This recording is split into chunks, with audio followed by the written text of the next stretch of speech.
एक ओंकार सतनाम करता पुरख निर्भव निर्वैर अकाल मूरत अजूनी सैभम गुर प्रसाद।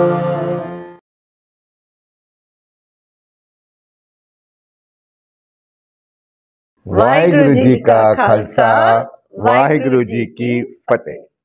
So, a very warm welcome to you. This is our 10th episode based on the dialogue series, based on Professor Charanjit Shah's book, Spiritual Transformation in Travel with Guru Nanak Dev Ji. So, we have been discussing the spiritual levels of thought, the 5 khands as given by Guru Nanak Dev Ji in Japji Sahib. So, we have done the Dharam Khand and the Gyan Khand, and today we are moving to the third level of spiritual thought, which is the SARAM Khand. So, Professor Shahji, would you please explain what is SARAM Khand? This is a very specific word which can have many meanings. You know, Bindiya ji, the real essence of Japji Sahib is so elaborately expressed by my Nanak, Guru Nanak, that we have now these 5 spiritual level of thoughts. Dharam Khand, I have understood the rules of the nature, law of the universe, and how to sing the glory, how to listen the glory, how to believe the glory. And then I have understood about the Gyan, the knowledge. Who is the creator? What is creation? Who created this universe? What are his powers? You know, all that has been understood in the Gyan Khand. After understanding the cosmic energy and the cosmic orders of the universe power and the discipline, now I understood that I am actually the miniature. I am very, very tiny, tiniest of tiny creature. And now I've realized that I am powerless. When I do not have any power, he is the doer and all is being done by him, then what happens, you know, then I feel ashamed of. And that ashamed of, I become smaller.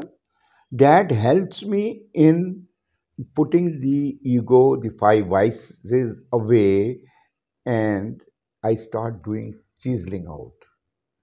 Parishram. You know, now the effort is how to do my hard work, understand his, and then now I am starting to understand his glory, his wisdom, his power, and practically me and my should be away from myself. So this is the stage where I am away from all materialistic name, fame, power, which we have already described, and I am touching my soul, connecting my soul with my understanding and refining my thought process. Okay, so that is the shram that Yes. I'm doing. Yes. Then this is the story of Draupadi, which we have all read in Mahabharat. And here it is written here, Panchali ko Raj Sabha mein Ram Naam Sudh Ai. So Panchali had 5 husbands. So this story of Panchali you have mentioned in this. So how can we relate this to Shram Khand? You know, why I'm saying this is, see, whenever we are into the myth, into the rituality, and I think that I am the doer and I have the power to do all this, and that is what is happening all over the world. True. So Panchali is like 5 husbands.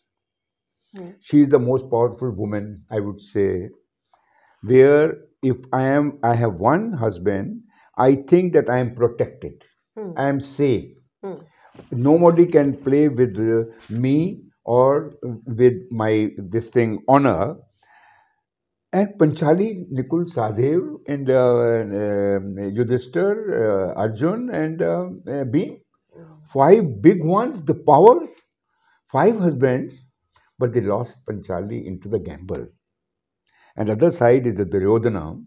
And in the same court of justice, you can say, Dhritarashtra, the king is also there.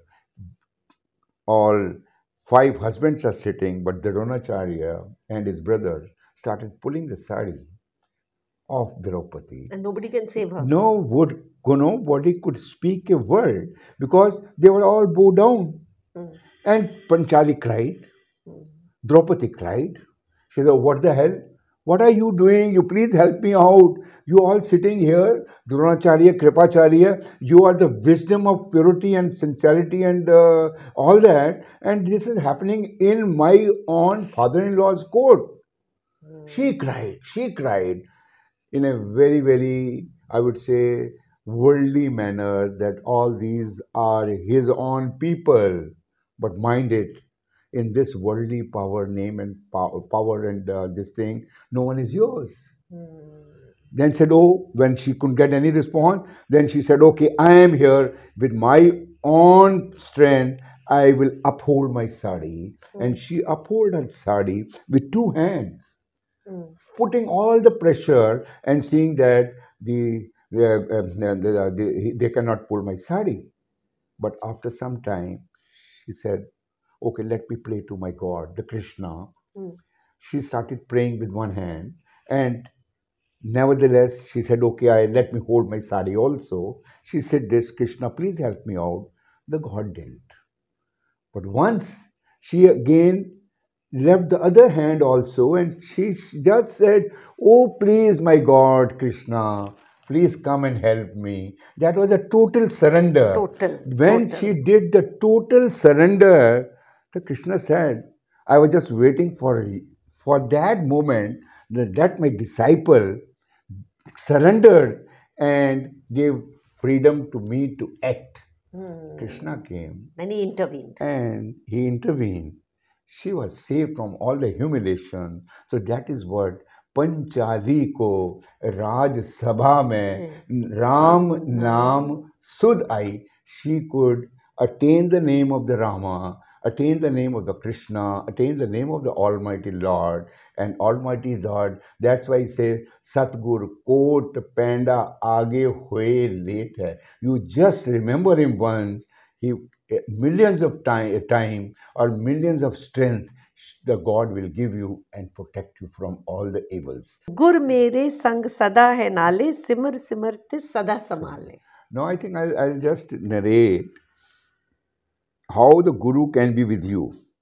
Yeah, the story of Bhai Joga Singh also. That also we will express, but that I think after we understand the SARAM Khand, then we'll come to yoga's this thing.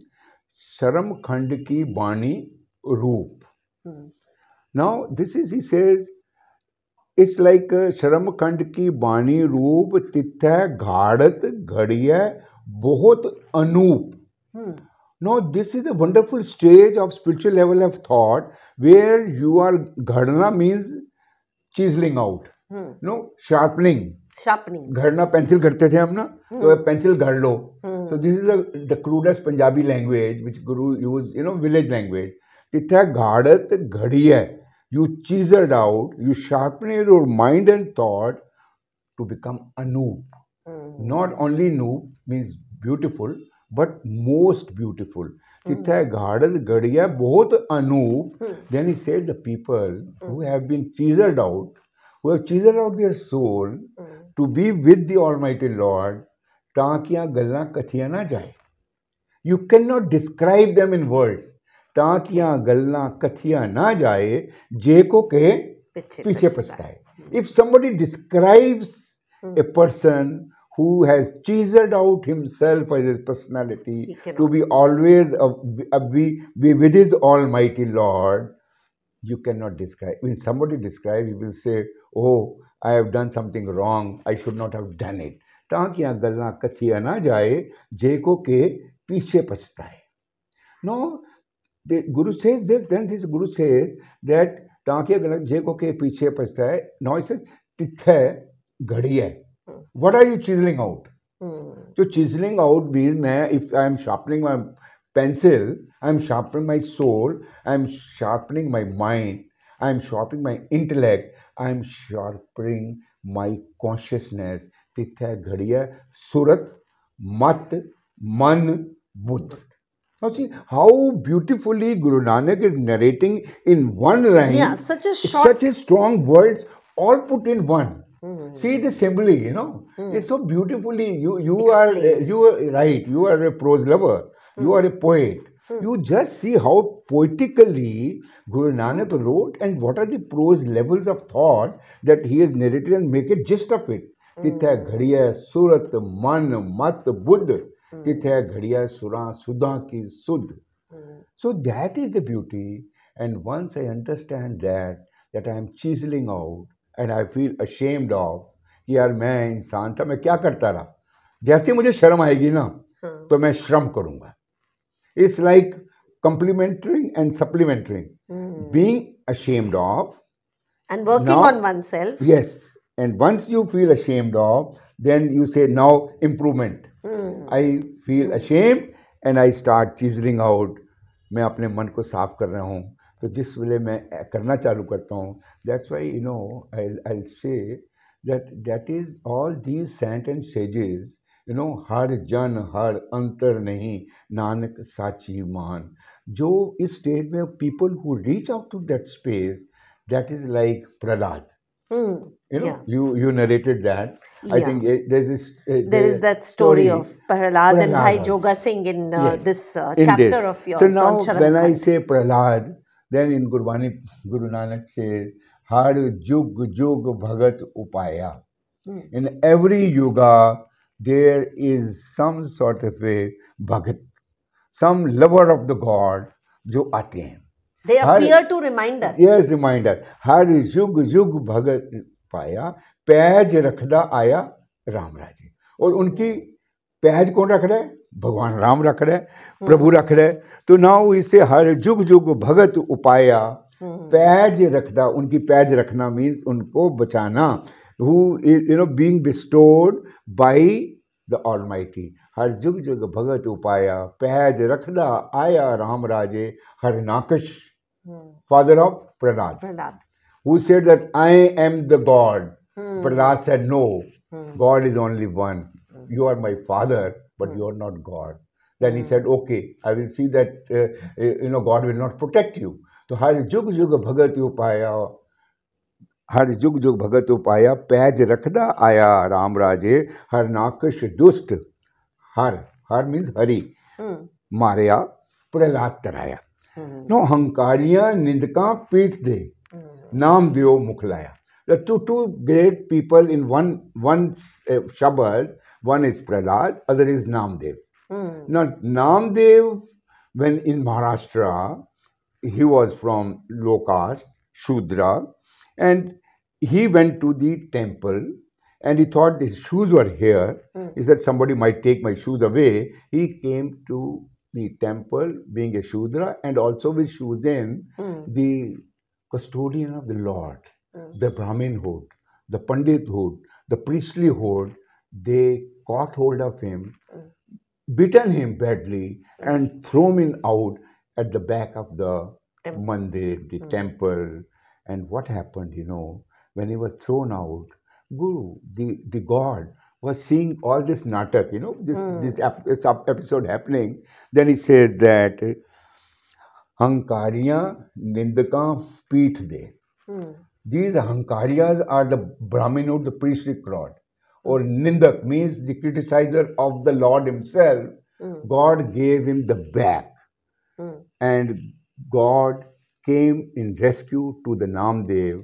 And that's why we say, Hankariya Nindaka Peeth De, Namdev Mukh Lagaya. It's embracing the Lord. His own Bhagat. God embraced him and apne saath lagaya. So these words of Gurbani expresses upon that God is with you with truthfulness and with your sincerity towards understanding and being away from the five vices. So this is what I would say that meaning, and this is how when you chiseled out, this is one example. And other example is like I would say that Kabir. Beautiful.